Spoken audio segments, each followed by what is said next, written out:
بسم اللہ الرحمن الرحیم۔ السلام علیکم دوستو، قیامت کے روز اللہ تعالیٰ تین آدمیوں سے بہت سخت پیش آئے گا۔ نمبر 1، اس شخص سے جو قسم کھا کر اپنی چیز کی قیمت خرید سے زیادہ بھیجتا ہے۔ دوسرا، وہ جو اپنے بھائی کا مال غصب کرنے کے لیے جھوٹی قسم کھائے۔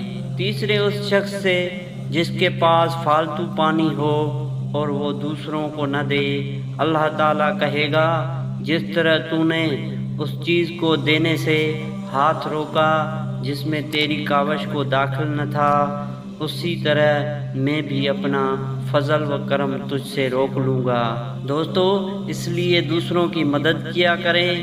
اللہ ہم سب کا حامی و ناصر ہو۔ اللہ حافظ۔